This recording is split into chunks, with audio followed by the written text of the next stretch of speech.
आज क्या प्रातः क्लास है? 21 दिसंबर 1967।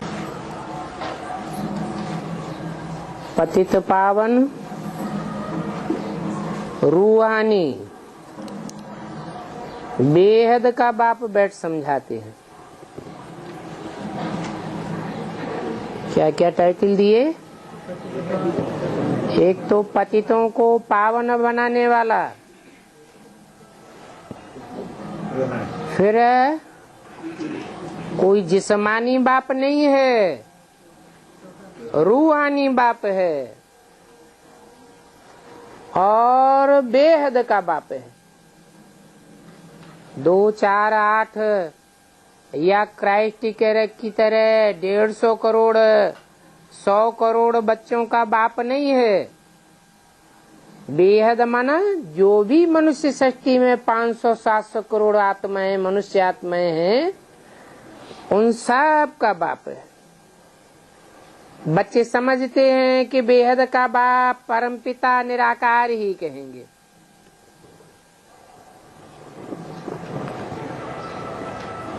ऐसे बेहद के बाप 2 हैं।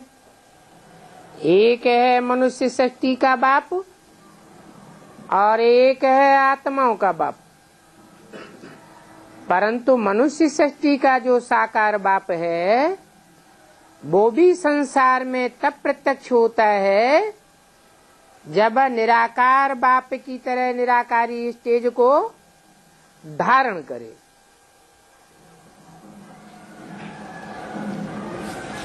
वो पावन ही है और एक को ही याद करते हैं।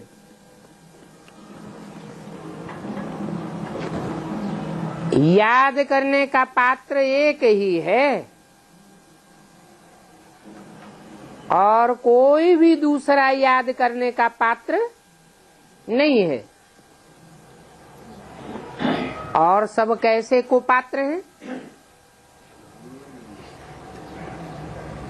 क्योंकि औरों को याद करेंगे तो नीचे गिरेंगे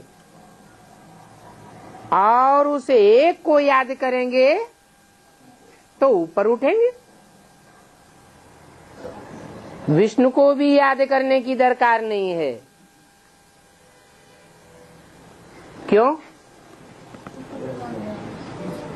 क्योंकि विष्णु भी देवता है, ब्रह्मा विष्णु शंकर भी देवता हैं। परम पिता परमात्मा नहीं कहेंगे। कहते भी है ब्रह्मा देवताय नमः, विष्णु देवताय नमः, शंकर देवताय नमः, शिव परम पिता परमात्माय नमः। बुद्धि से समझा जाता है कि ये जो लक्ष्मी नारायण थे वो पुनर्जन्म लेकर पतित बन चुके हैं।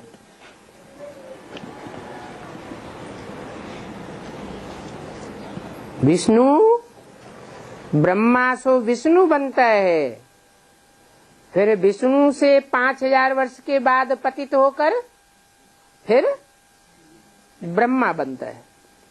और परमपिता परमात्मा तो कभी नीचे गिरता ही नहीं। तुझे वर प्योर है, सदैव एक रस है, उस एक को ही याद करना है। बच्चों की बुद्धि में सारा आदि मध्य अंत का ज्ञान है। बच्चे जानते हैं सिवाय पतित पावन बाप के ये ज्ञान कोई दे ही नहीं सकता। अभी तुम पुरुषार्थ करते हो मुक्ति, जीवन मुक्ति का, वहां तो मुक्ति से उतरकर फिर जीवन मुक्ति में आते हैं और जीवन मुक्ति से नीचे उतरकर फिर जीवन बंध में जाते हैं। कौन? ये लक्ष्मी नारायण। लक्ष्मी नारायण सोई फिर पूरे 84 जन्म लेते। तो चक्र तो सारा अभी तुम समझ गए हो। बाप ने समझाया है कि एक तो है ईश्वरीय मत,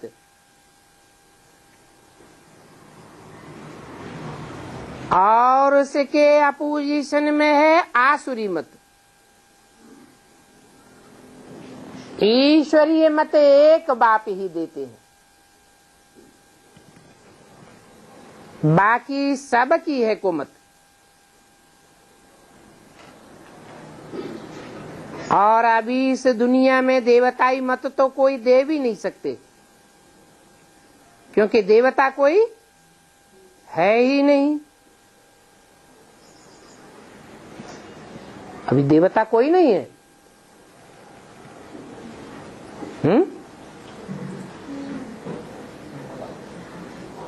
कहेंगे इस मनुष्य सृष्टि पर देवता कोई नहीं है। अच्छा, शिव बाप आए हैं या नहीं आए हैं? आए हैं। तो शिव बाप अकेले आते हैं या 3 देवताओं के साथ आते हैं? तो 3 देवताओं के साथ आते हैं तो कोई देवता भी होंगे ना, हैं? होंगे। अभी तो बोला देवताई मत तो कोई दे नहीं सकते, क्योंकि देवता कोई है नहीं। है तो, लेकिन सूक्ष्म वतनवासी हैं, कोई भी साकार वतनवासी देवता नहीं है। तो अभी देवताएं हैं ही कहाँ जो मत देवे?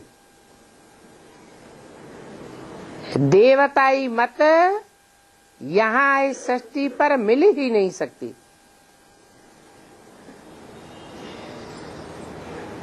देवताओं के पांव इस पाप की दुनिया में पड़ ही नहीं सकते।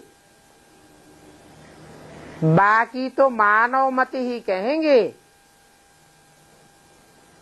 मानव मत से बच्चे समझते हैं कि हम नीचे ही उतरते आए हैं। 2500 वर्ष की हिस्ट्री क्या कहती है कि मनुष्य मत पर चलते चलते हम नीचे ही उतरते आए। हमारी मेंटलिटी नीचे गिरती गई,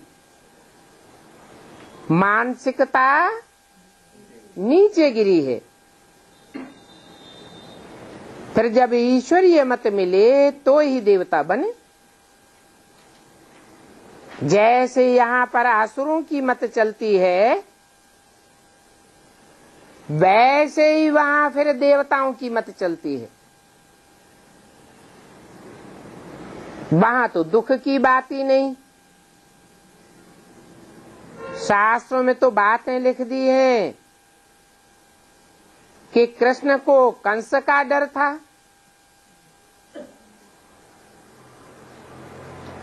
तो किसी और युग की बात है या संगम युग की बात है? संगम युग में है कोई कृष्ण के रूप में पार्ट बजाने वाली आत्मा, जिसको कंस से मारे जाने का डर है।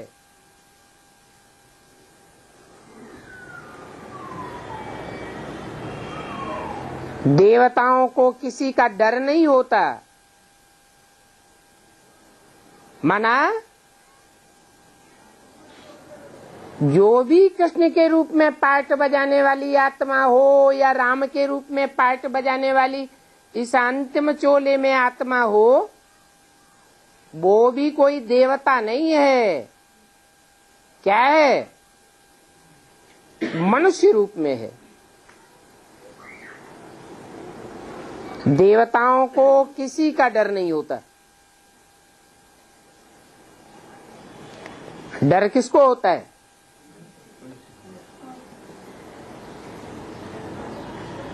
जो मन को चलाने वाला होता है, मन जिसका चंचल होता है, उसको डर होता है। देवताओं के मन में कोई चंचलता होती है क्या? कोई चंचलता नहीं होती। कि अंदर से ये इच्छा पैदा हो, इसकी ये चीज बहुत अच्छी है, हमें मिल जाए। ऐसा हमारे भी पास होता। देवताओं की तो सब प्रकार की इच्छाएं प्रकृति स्वतः ही पूरी करती है।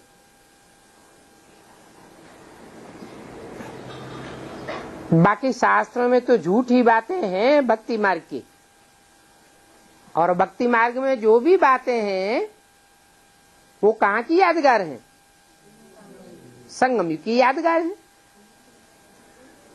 अभी तो तुम ज्ञान मार्ग में हो। ज्ञान मार्ग अर्थात जानकारी का मार्ग। तुम्हें जानकारी हुई है कि शास्त्रों में आटे में नमक मिसल सच्चाई है, और जो भी सच्चाई है वो इस संगम युग की है। जैसे झाड़ के पत्ते अथाह हैं, वैसे ही भक्ति भी बहुत पसारा में फैली हुई है। ज्ञान तो बीज है, बाकी सब भक्ति का पसारा है। और बाप है ज्ञान का सागर। ज्ञान का बीज तो थोड़ा होता है, भक्ति तो कितनी अथाह है। अब तुम बच्चों को बीज रूप ज्ञान सागर ने ये ज्ञान दिया है, उन ज्ञान सागर बाप को याद तो सभी करते हैं। कहते हैं कि काश ईश्वर तुमको अच्छी मत देवे जो तुम सुधर जाओ। ईश्वर की मत से ऐसे लक्ष्मी नारायण सुधरे हैं ना,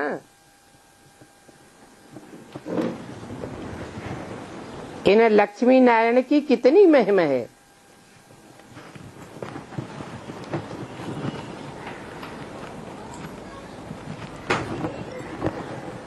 अब बाप समझाते हैं कि बच्चे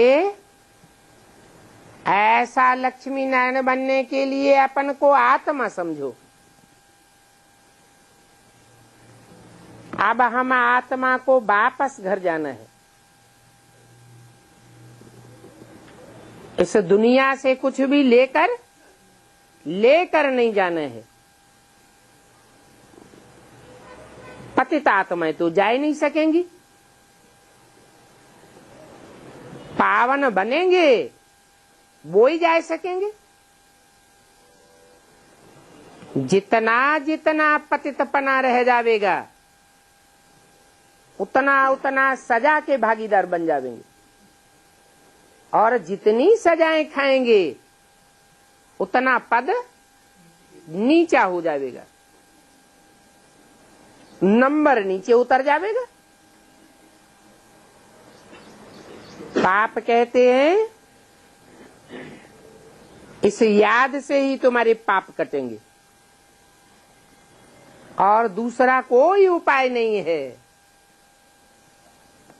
कोई कहे हम तो बहुत ज्ञान धारण करे हुए हैं।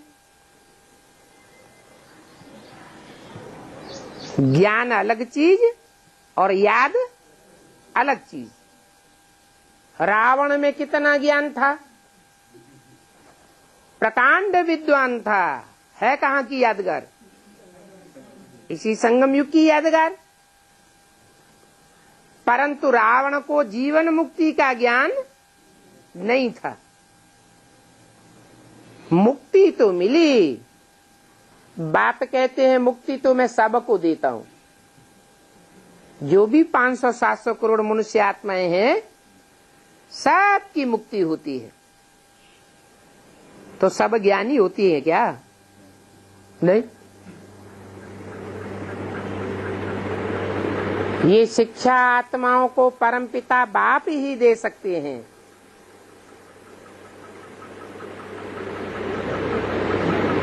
कौन सी शिक्षा?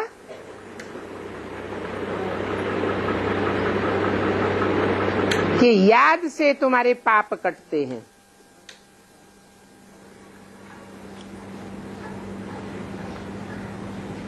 कहते हैं अपन को आत्मा समझो, क्योंकि अभी नंगा वापस जाना है।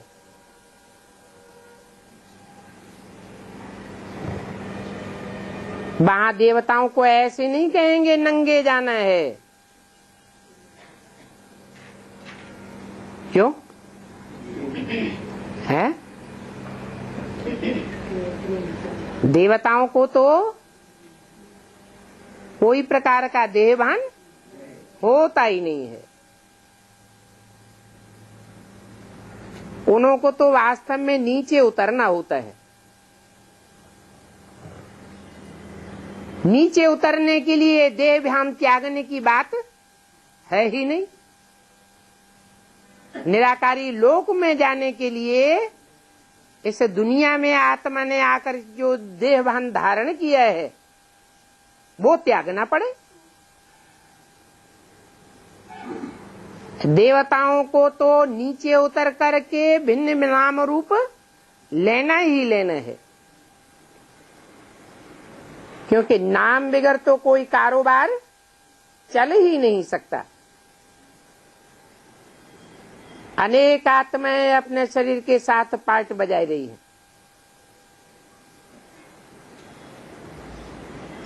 शरीर के साथ पार्ट बजाना माना देहभान में रहना। अभी सभी का पार्ट खत्म होना है। पार्ट तो देह के द्वारा ही बजाया जाता है। सबको वापस जाना है। तो बाप राय बहुत अच्छी देते हैं। एक तो कहते हैं पवित्र रहो। पवित्र रहो अर्थात बुद्धि में क्या रहे? एक बाप दूसरा न कोई, क्योंकि एक बाप ही वर प्योर है और बाकी सब पतित हैं, सब नीचे गिरने वाले हैं। अगर कोई दूजम को याद किया तो नीचे जरूर गिरेंगे। तो एक तो पवित्र रहो।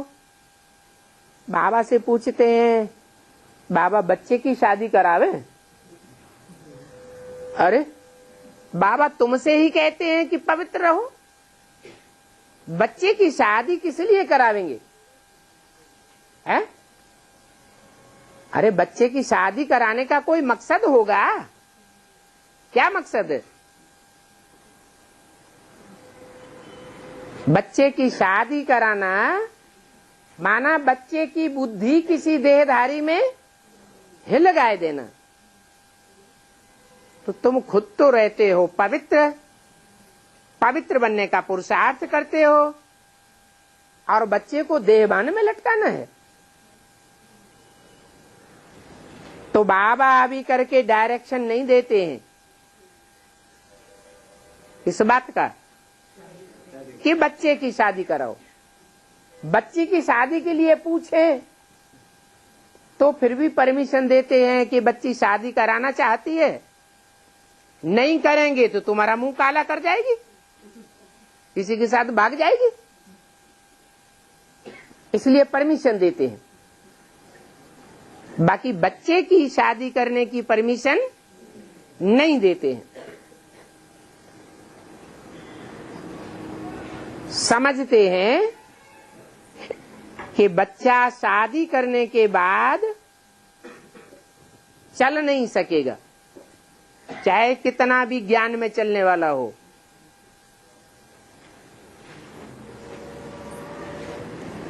नहीं तो बच्चा अगर पवित्र रहने के लिए बाप की आज्ञा न माने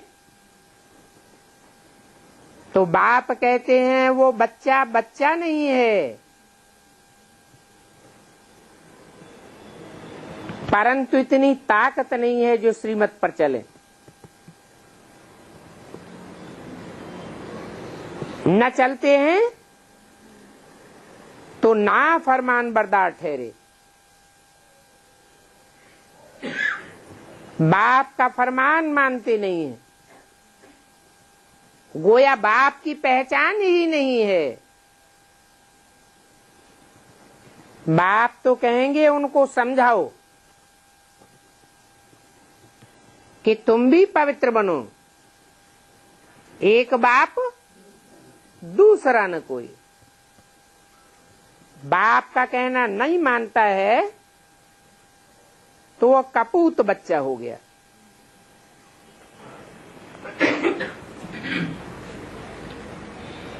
बाप देखते हैं इनमें इतनी ताकत नहीं है जो डायरेक्शन देवे। किने में? जो बच्चे पूछते हैं कि बाबा हम बच्चे की शादी करावें, तो बाप समझ जाते हैं कि इनमें इतनी ताकत नहीं है जो बाप के डायरेक्शन पर चल सकें और बाप के डायरेक्शन पर चलकर बच्चे को डायरेक्शन देवें कि पवित्र रहो। बाबा देखते हैं ये ठहर नहीं सकेंगे, और खान पान के लिए तो बाबा समझाते ही हैं। इस खान पान का भी तो असर पड़ता ही है। यहाँ तो बाप की मत पर एक्यूरेट चलना पड़े। बहू के हाथ का भी खाना नहीं है।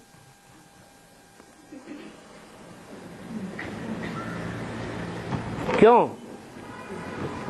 बहू फरमान बरदार है, आज्ञाकारी है, तो क्यों नहीं खाना चाहिए? है?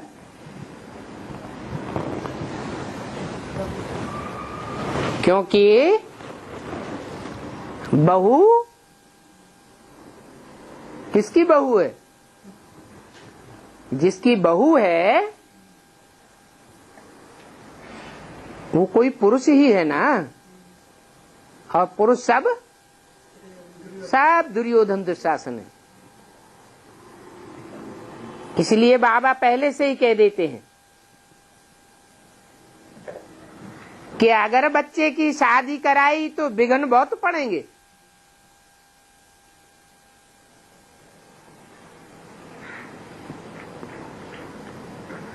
इसलिए फॉलो ब्रह्मा बाप।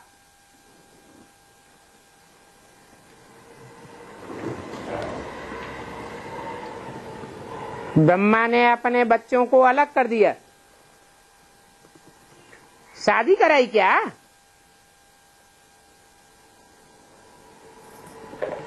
अगर बाप की बात न माने तो बहुत विघ्न पड़ेंगे।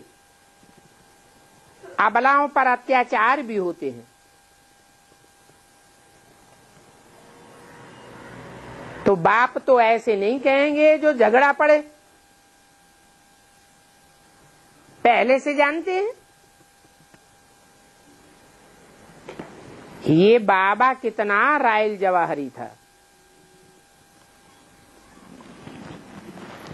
अपने भाइयों को भी लखापति बनाई दिया।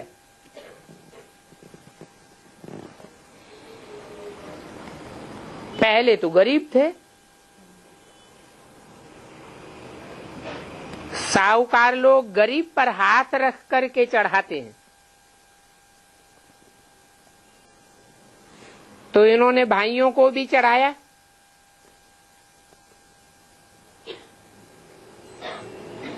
फिर जब देखा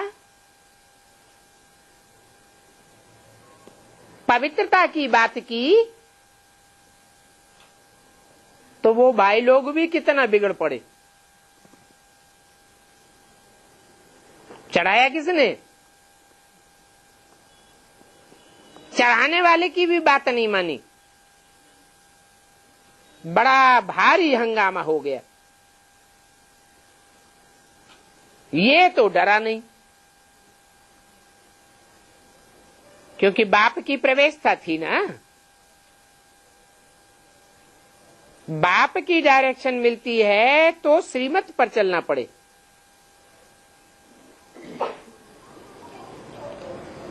नहीं तो देवता कैसे बनेंगे? जो बाप की डायरेक्शन मिले और फिर भी न चले तो फिर उनका पद भी बहुत कम हो जाता है। ये राजधानी स्थापन हो रही है, राजधानी में कोई राजा हो और राजा कोई डायरेक्शन दे और कोई बात न माने तो राजा उसे ऊंची कुर्सी पर बैठा देगा क्या? दंड का भागी बनाई देगा।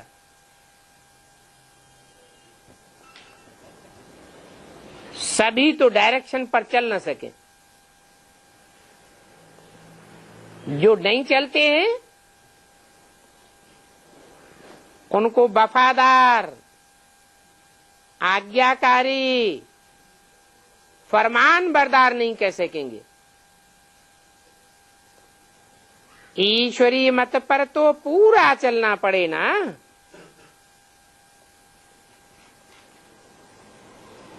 हुक्म ही हुक्म चलाए रहा है। ईश्वर का हुक्म होता है ना। 21 दिसंबर 1967 की वाणी का दूसरा पेज। जो मानेंगे नहीं तो ऊंच पद पाए नहीं सकेंगे।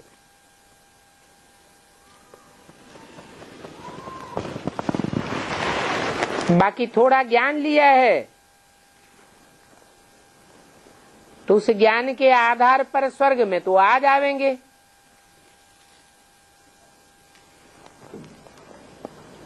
बस इतने में ही खुश हो जाते हैं कि चलो हम स्वर्ग में तो आ जाएंगे। ये नहीं समझते हैं कि स्वर्ग में भी अनेक प्रकार के मर्तबे हैं।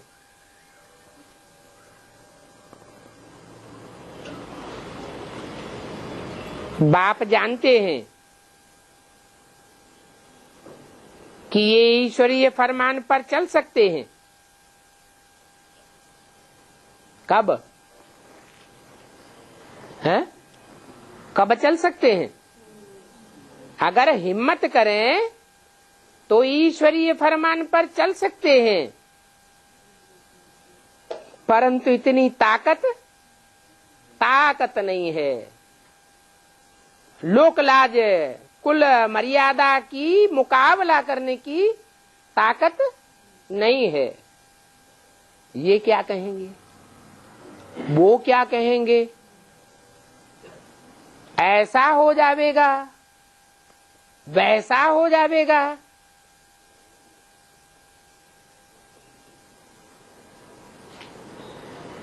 बाप की मत पर चलने की ताकत नहीं है तो जरूर पद भी ऐसा पावेंगे। स्वर्ग की स्थापना तो एक बाप ही करते हैं ना।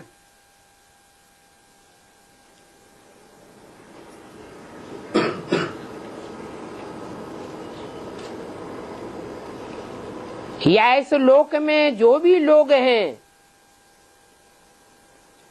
वो स्वर्ग की स्थापना करते हैं। बच्चों को मत बाप देते रहते हैं, तुम ईश्वर की मत से कितना ऊंच बनते हो।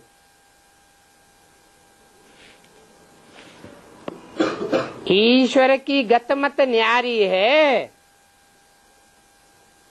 किसके मुकाबले? और मनुष्यों के मुकाबले ईश्वर की गत मत न्यारी है। और तो सब लड़ाइयों आदि से राजा बनते हैं। क्या 63 जन्मों में जो भी राजाएं हुए हैं, कैसे राजाएं हुए? लड़ाइयां लड़ते रहे, राजाएं बनते रहे, राजाई की सुरक्षा करते रहे। अच्छा, ये लक्ष्मी नारायण कैसे विश्व के मालिक बने?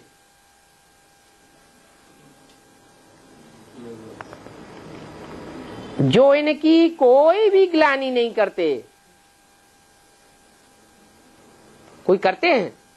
शास्त्रों में सब देवताओं की ग्लानि है, परंतु इन्हें लक्ष्मी नारायण की कोई ग्लानि नहीं है। तो ये किसकी मत पर चले होंगे? जरूर एक ऊंचते ऊंच बाप की मत पर चलते हैं। इसलिए उस बाप को कहते हैं ईश्वर। ईश माना शासन करता, वर माना श्रेष्ठ ते श्रेष्ठ।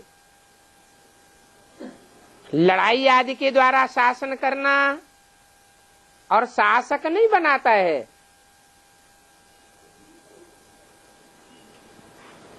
तो ये बड़ी समझने की बातें हैं। भक्त तो सत्यनारायण की कथा सुन लेते हैं, समझते तो कुछ भी नहीं है कि सत्य क्या होता है, असत्य क्या होता है। बाप तो समझ जाते हैं, ये ज्ञान उठाए सकेंगे या नहीं उठाए सकेंगे? हैं? उठाए सकेंगे? बाप डायरेक्शन दे और बाप की मत ना माने तो बाप समझ जाते हैं ये ज्ञान पूरा उठाए नहीं सकेंगे। चाल चलन, बोलने करने, खाने पीने आदि सारी बात चाल चलन से बाप समझ जाते हैं। मौत तो सर पर खड़ा है, अचानक एक्सीडेंट आदि क्या क्या होते रहते हैं। सतयुग में तो ये बातें नहीं होती हैं। वहां कोई को काल खाता नहीं है, अकाले मौत होती नहीं है। वो है ही अमरलोक और ये है मृत्युलोक। जो अच्छी रीति समझते हैं कि ये मृत्युलोक है, पता नहीं कब मृत्यु हो जाए, अकाले मौत हो जाए, सड़क चलते हादसा हो जाता है, एक सेकंड में क्या से क्या हो जाता है।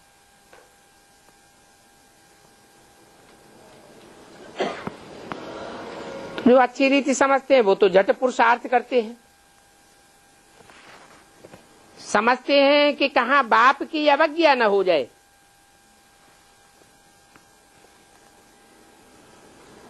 अज्ञान काल में तो कोई कोई बच्चा ऐसे कपूत होते हैं जो बाप को भी चमाट लगाए देते हैं।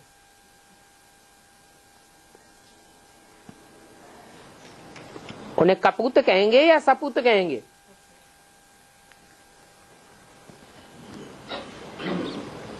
अरे चमाट लगाने की बात छोड़ो, शूट भी कर देते हैं, हत्या कर देते हैं।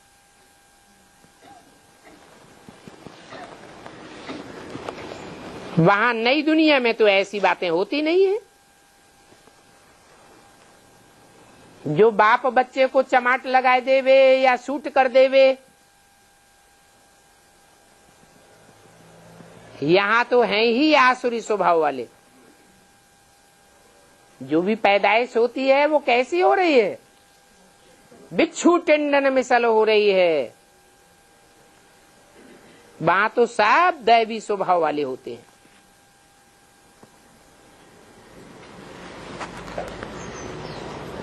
पारलौकिक बाप के बन गए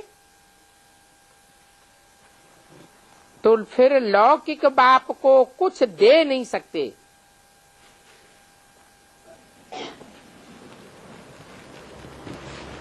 क्या कहा?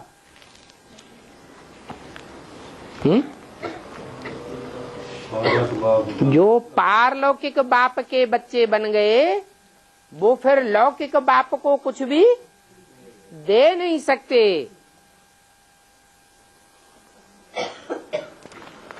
शादी कराने का भी असर तो पड़ जाता है ना, क्योंकि हाथ डालते हैं। वो काम चिच्छा पर बैठ आदि मध्य अंत दुख पावेंगे।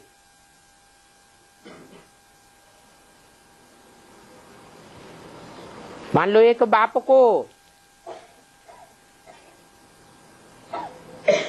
2 बच्चे हैं, एक ज्ञान में चलता है, बाप, और दूसरा बच्चा ज्ञान में नहीं चलता है, और बाप कहे कि बच्चे की शादी करानी है,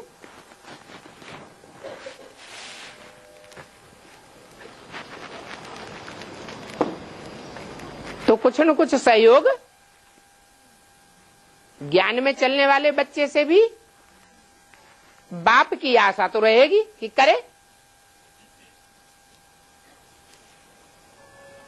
तो बाप कहते हैं अगर पारलौकिक बाप के बन गए तो फिर लौकिक में कुछ भी दे न सके, सहयोग भी दे न सके।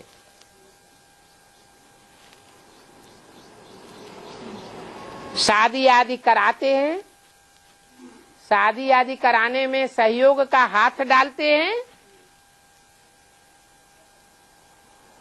तो भी असर पड़ जाता है। ये जानते हुए भी कि ये काम चिच्छा पर बैठ आदि मध्यंत दुख पावेंगे। दुख पावेंगे या सुख पावेंगे? दुख पावेंगे। फिर माँ बाप दोनों फंस पड़ते हैं।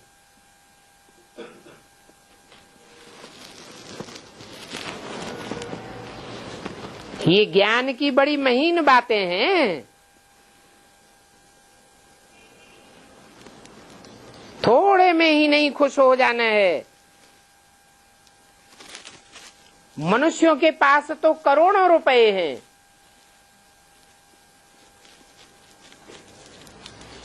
तो समझते हैं समाज में मान मर्यादा लेने के लिए, लौकिक मान मर्तबा लेने के लिए क्यों न शादी में पैसे लगाए दें। कोई पद्मा पद्मपति भी है, बाप कहते हैं वो सब अल्पकाल का है और तुम तो 21 जन्म के लिए पद्मपति बनते हो। कब? संबंधियों आदि की शादी में हाथ डालने से। तुम पद्मा पद्मपति 21 जन्म के लिए तब बनते हो कि तुम्हारे पास जो भी है तन मन धन की ताकत, संबंधियों की ताकत, वो सब ईश्वरीय सेवा में लगाते हो। तो समझो वो पद्मा पद्मपति करोड़पति हैं, वो तो आज हैं और कल अचानक मर जाते हैं तो फिर क्या होगा? बहुत बहुत ऐसे हैं जो शेख चिल्लियों जैसे अपने मंसूबे बनाते रहते हैं, प्लानिंग करते रहते हैं, बड़ी बड़ी फैक्ट्री जाने क्या क्या बनाते रहते हैं। जब भंभोर को आग लगेगी तो इनके हार्ट फेल होने लगेंगे, अचानक मर जाएंगे। फिर क्या होगा? फिर तो कुछ भी नहीं होगा, कोई कमाई नहीं कर सकेंगे। इसके लिए सन्यासी कहते हैं काग विष्टा समान सुख है। उन्हों को स्वर्ग के सुखों का पता ही नहीं है। कि स्वर्ग के सुख एक जन्म के लिए नहीं होते या अल्पकाल के लिए नहीं होते, 21 जन्मों तक, पूरा 2 युगों तक, 2500 साल तक स्वर्ग के सुख चलते हैं।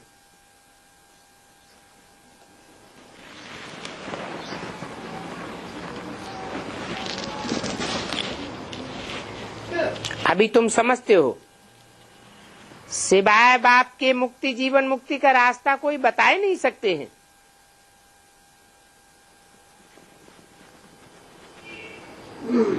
सिर्फ सीढ़ी के चित्र पर भी अगर कोई समझ जाए तो अहो सौभाग्य।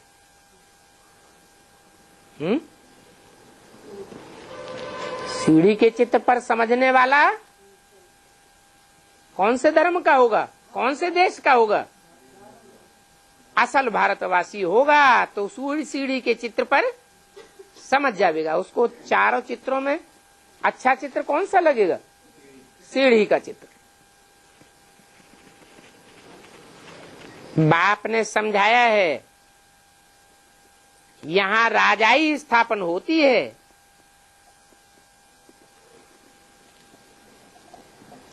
बाप आकर राजाओं के राज्य की स्थापना करते हैं। और कली की दुनिया में, सारी दुनिया में क्या स्थापन हो जाता है? प्रजा के ऊपर प्रजा का राज्य स्थापन हो जाता है। बाप आकर के राजा ही स्थापन करते हैं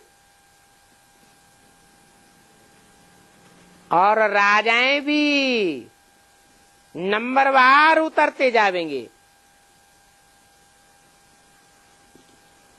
कहां? बाप आकर जो राजाई स्थापन करते हैं, उस राजाई में भी जो भी पीढ़ी दर पीढ़ी राजाएं आने वाले होंगे, वो सब नीचे उतरते जावेंगे।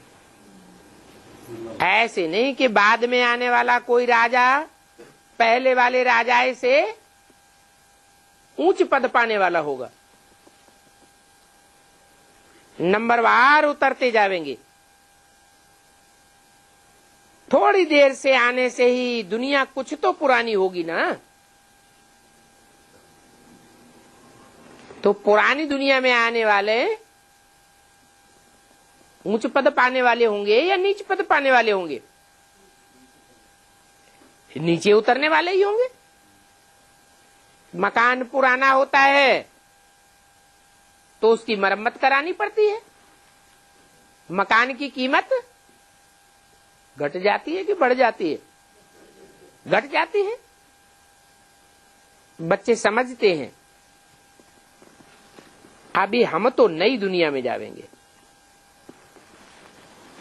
हम जिस नई दुनिया में जाते हैं वो तो थोड़ी भी पुरानी होगी कि नहीं होगी? है? थोड़ी भी दुनिया पुरानी नहीं होगी, परसेंटेज में भी पुरानी नहीं होगी। हम 100% नई दुनिया में जाते हैं। नई दुनिया सतयुग को कहा जाता है।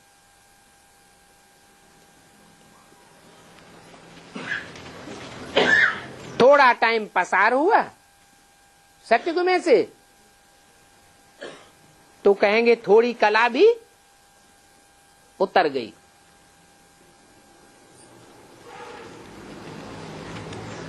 उसमें भी 100 वर्ष के बाद तो जरूर कहेंगे ये 100 वर्ष पुराना है। लाइफ का तो टाइम लेना चाहिए ना।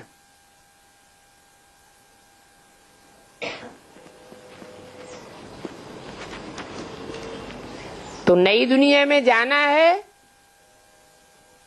तो कहां जाने का लक्ष्य रखना चाहिए? है? सतयुग त्रेता नई दुनिया है ना। तो नई दुनिया में कहां पर जाने का लक्ष्य रखना चाहिए? सतयुग मध्य में, अंत में, त्रेता आदि में, त्रेता अंत में कहां जाने का लक्ष्य रखना चाहिए? एकदम सतयुग आदि में जाने का लक्ष्य रखना चाहिए। इसके लिए पूरा पुरुषार्थ करना चाहिए। अगर अधूरा पुरुषार्थ किया, अधूरी मत पर चले, तो उतरती कला वाली दुनिया में जावेंगे या संपन्न कला वाली दुनिया में जावेंगे। अभी तुम समझ गए हो कि नंबरवार आत्माएं कैसे नीचे उतरती हैं, कैसे उतरती हैं? है संगम युग में यहाँ किए हुए पुरुषार्थ के आधार पर आत्माएं नंबरवार नीचे उतरती है। जैसे जैसे यहाँ उतरती हैं, वैसे ही वहां जाकर के खड़ी हो जाएंगी। जैसे चंद्रमा स्टार आदि भी आकाश तत्व में खड़े हैं ना, वो किसी के आधार पर हैं क्या? वैसे आत्माएं भी महत्तत्व में खड़ी हो जाती हैं।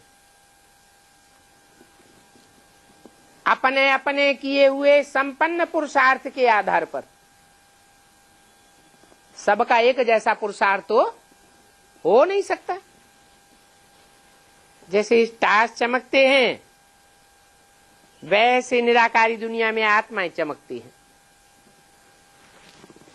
महसूस करते हो हम ये शरीर छोड़ ऐसे जाकर के महत्तत्व में लटकेंगे। आधार कुछ भी नहीं होता। मनुष्यों को इन बातों का कुछ भी पता नहीं है। भले यहां सुनते भी हैं, परंतु बहुत हैं जिनको कुछ भी धारणा नहीं होती, कुछ भी समझते नहीं। उनके लिए जैसे ये फ्रेंच बोली जा रही है, क्या जैसे भाषा समझते ही नहीं। कहते हैं ना, इनकी तो भाषा ही कुछ दूसरी है। भले हिंदी में कोई बोलने वाला है तो भी क्या कहते हैं? इनकी तो भाषा ही बदल गई, माने बात समझ में नहीं आती। भक्ति मार्ग वाले भी तुम्हारे पास ऐसे आवेंगे, कुछ भी समझेंगे नहीं। उनकी बुद्धि में कुछ भी बैठेगा नहीं। उनको भक्ति ही याद आती रहेगी।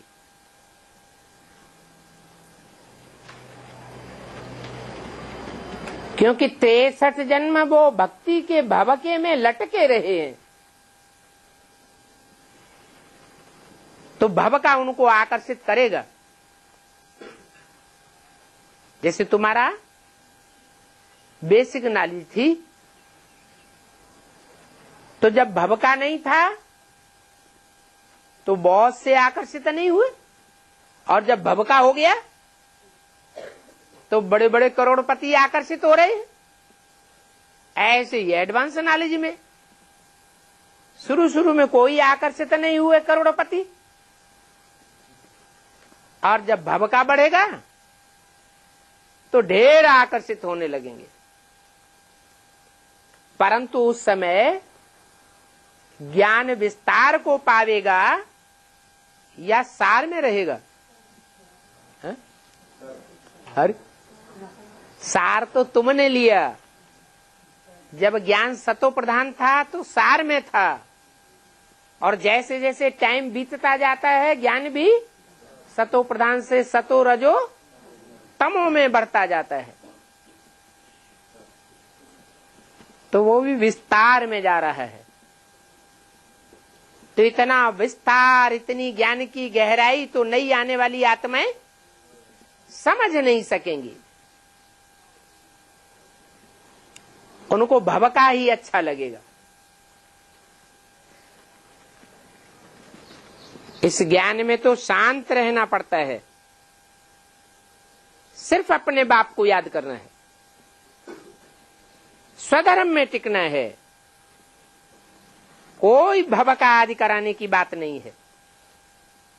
आत्मा का स्वधर्म है ही शांत। अब शांति धाम तो वह ठहरा ना, कौन सा? वह माने मन। वह क्यों कह दिया? ये तो अशांति की दुनिया है। यहां शांति धाम कहां से आया? माना पुरुषार्थियों की जो ऊंची स्टेज है, ऊंचे ऊंच स्टेज के पुरुषार्थियों का जो संगठन है, वो शांति धाम बनाएगा, या नीची स्टेज के पुरुषार्थियों का संगठन शांति धाम बनाएगा?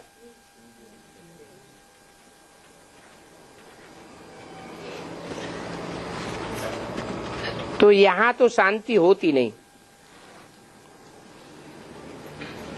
यहां तो इस दुनिया में कर्म करना पड़ता है। सत्युग में तुम्हारा विकर्म नहीं बनता।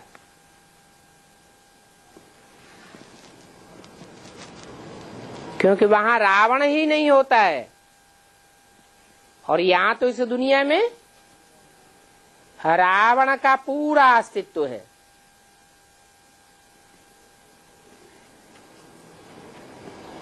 वहां देह अभिमान होता ही नहीं।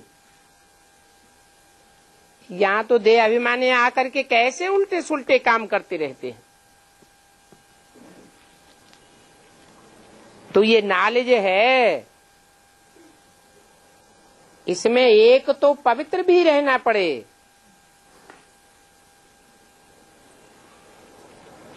कोई तो भल पवित्र रहते भी हैं,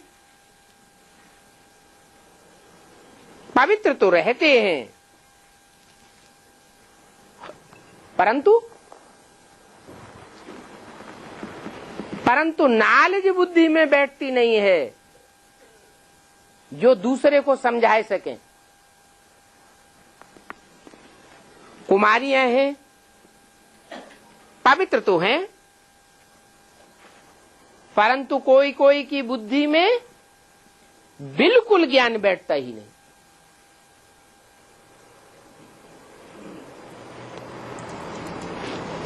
ये क्या बात हुई है? इस जन्म में कोई कुमारी पवित्र है, कोई के संग के रंग में नहीं आई है, तो उसकी बुद्धि में ज्ञान बैठना चाहिए ना। क्यों नहीं बिल्कुल बैठता?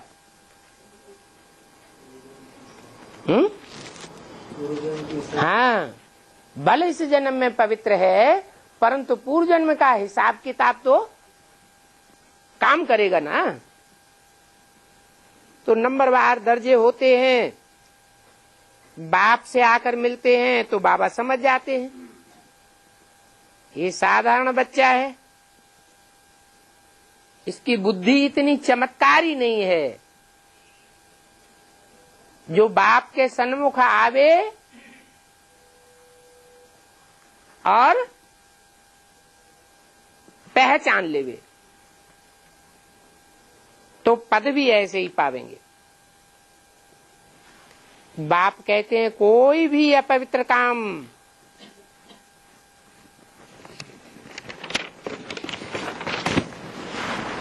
कायदे के विरुद्ध नहीं करना चाहिए।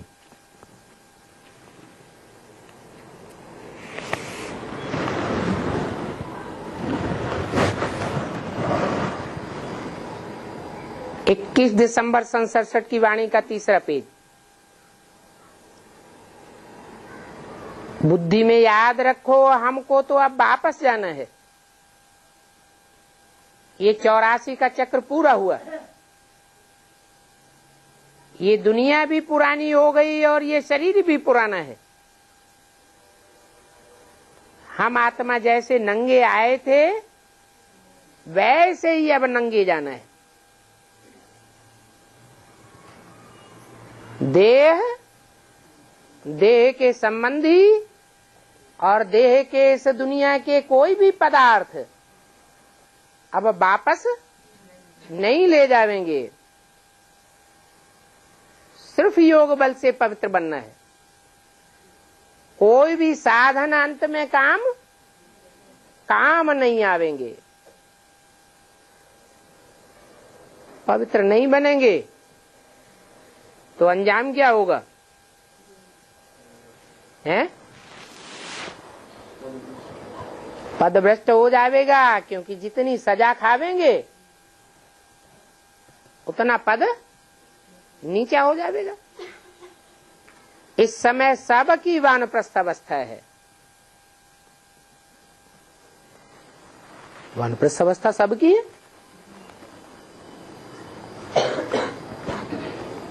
5, 8, 12 वर्ष का बच्चा है, उसकी वानप्रस्थ अवस्था कैसे कहें? क्योंकि सबके 84 जन्म का हिसाब किताब अब पूरा होने का टाइम आ गया। भक्ति मार्ग में पुरुषार्थ करने वाले जीवन मुक्ति जा ही नहीं सकते। क्या जीवन मुक्ति में कौन जावेंगे?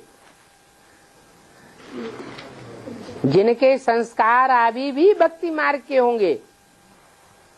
भक्ति मार्ग के कोई भी संस्कार रह जावेंगे तो जो नई दुनिया में जीवन मुक्ति में जाना है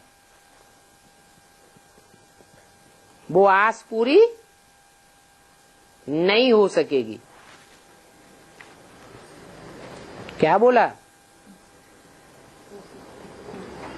भक्ति के संस्कार रह जावेंगे तो शरीर छोड़ना पड़ेगा, और शरीर छोड़ दिया फिर राधा कृष्ण जैसी आत्माओं की तरह नई दुनिया में जाके जन्म लिया तो उतरती कला वाली दुनिया में जावेंगे या चढ़ती कला वाली दुनिया में जावेंगे? उतरती कला वाली दुनिया में जावेंगे।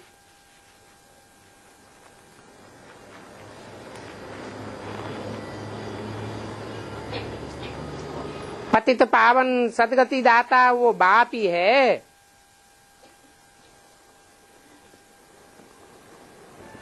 ये दुनिया तो अभी रौरव नरक है। बच्चे को शादी करवाना माना रौरव नरक में ढकेलना।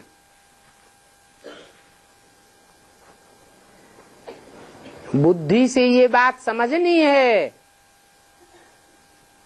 कि बच्चे को रौरव नरक में ढकेलने में मैं मदद करता हूं।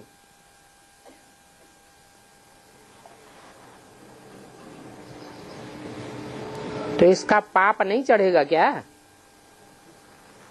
है? चढ़ेगा या नहीं चढ़ेगा? पाप चढ़ता है, जरूर मैं पापात्मा बन जाता हूं।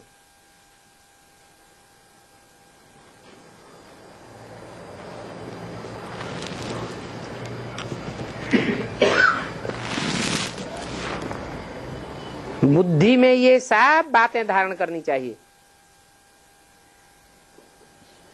मुरली में खबरदार रहने की तो सब बातें आती है ना। कोई पाप किया तो 100 गुना हो जाता है। ज्ञान में आकर कोई ऐसा पाप करे बच्चे को खुश करने का तो उस पर भी दोष आ जाता है।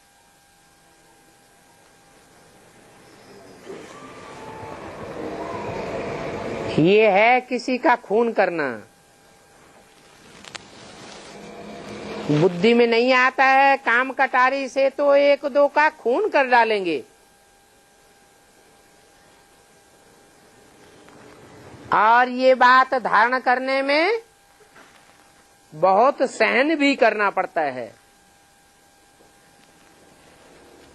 बच्चा शादी कराना चाहता है, माँ बाप ज्ञान में चलते हैं, शादी करने के लिए इनकार करते हैं तो बच्चा कामेशु क्रोधेशु हो जाएगा।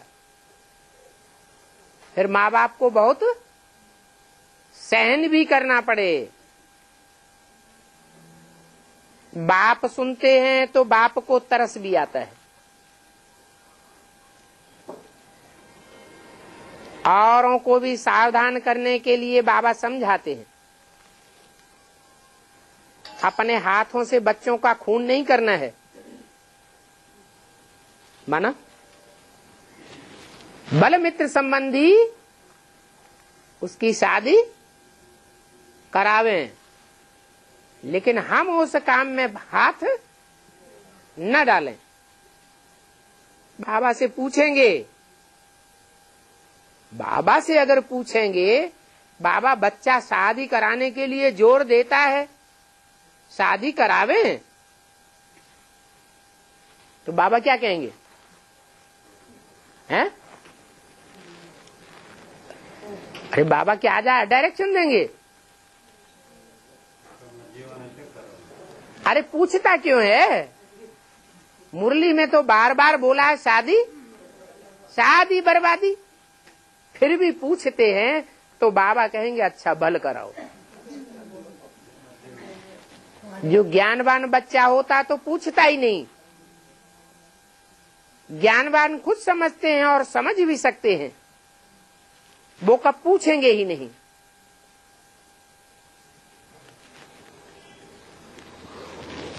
बच्चियों की तो शादी करानी ही है।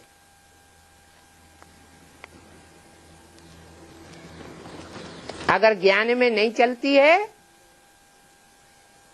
और शादी कराना चाहती है तो आप ही जाकर डूबती है तो उनको तो कराना ही पड़े।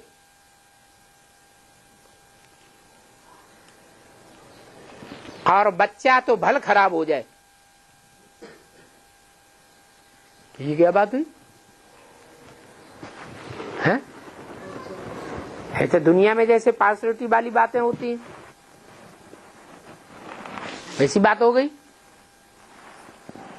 बच्चे की शादी करानी है, अगर करना चाहती है और बच्चा भल डूब जाए, काला मुंह करे जाके,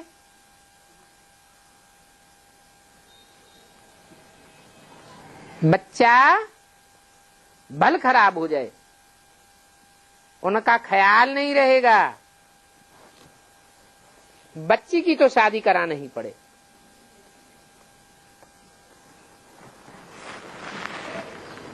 मंजिल बड़ी भारी है। टीचर को स्टूडेंट वही अच्छे लगेंगे जो अच्छे मार्क्स से पास होते हैं। बहुत स्टूडेंट्स फेल हो गए तो टीचर की आबरू ही चली जावे। ये तो बाप कहते हैं मैं कल्प कल्प आकर बच्चों को समझाता हूं।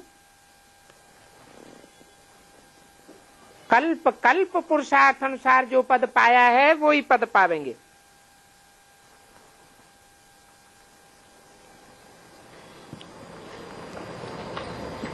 बाप समझाए देते हैं कोई भी पाप नहीं करो, नहीं तो दंड चढ़ता ही रहेगा। बहुत भारी मंजिल है। बहुत हैं जो कुछ बातें समझते ही नहीं है, जैसे पिंजरे में आकर फंस गए हैं।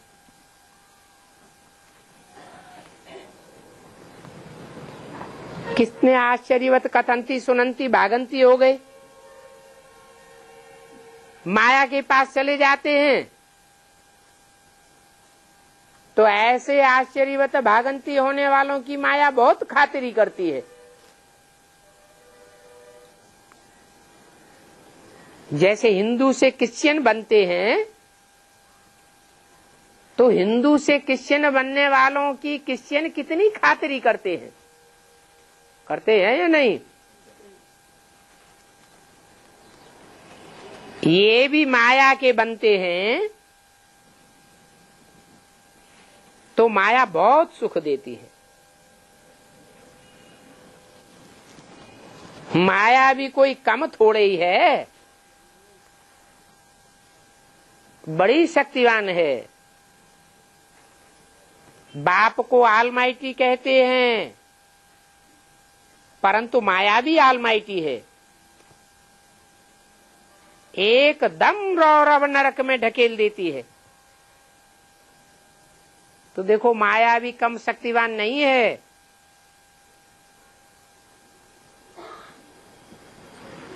परंतु मैं इस माया से भी सर्वशक्तिवान हूं।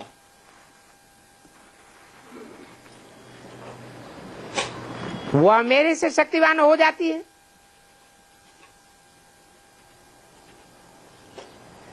फिर ये क्यों कहा मैं माया से भी शक्तिवान हूं? है? क्योंकि आखिरीन विजय हिम्मते बच्चे मददे बाप की ही होती है। आखिरीन माया की विजय नहीं होती है। परंतु अभी कहेंगे माया भी शक्तिवान है।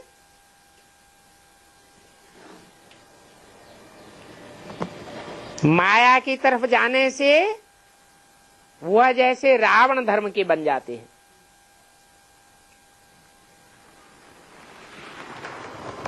तो उन बच्चों के लिए क्या कहेंगे? हिम्मते बच्चे मददे बाप। उनके लिए तो नहीं कहेंगे।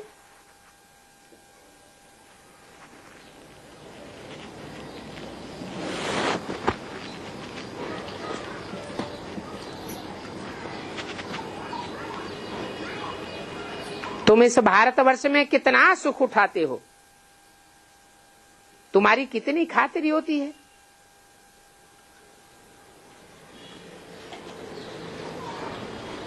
बाप समझाते हैं रावण की चक्करी में नहीं आ जाना।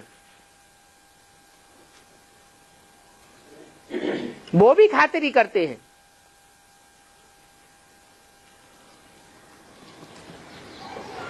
ऐसी भूले मत करो, पथभ्रष्ट हो जाएगा।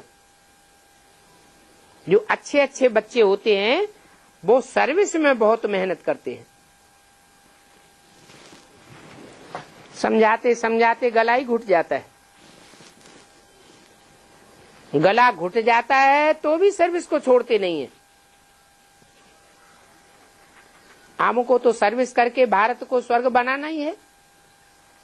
ये बाबा ने हमको ड्यूटी दी है। बाप बेसमझ को कितना समझदार बनाते, उनकी श्रीमत से हम कितना ऊंच बनते हैं। बाकी टाइम बहुत थोड़ा है। विनाश के समय तो ज्ञान कोई उठा ही नहीं सकेंगे। क्यों नहीं उठा सकेंगे? क्योंकि शांति के टाइम पर पढ़ाई अच्छी होती है। जब अशांति हो जाएगी दुनिया में तो कोई पढ़ाई गहराई से नहीं पढ़ सकेंगे। कोई तो बहुत मुझ पड़ते हैं। जो पक्के होते हैं उनके लिए मरुआ मौत मलू का शिकार। जो सर्विसेबल बच्चे होते हैं वो ही याद को पढ़ते, वो ही बाप को याद पढ़ते हैं।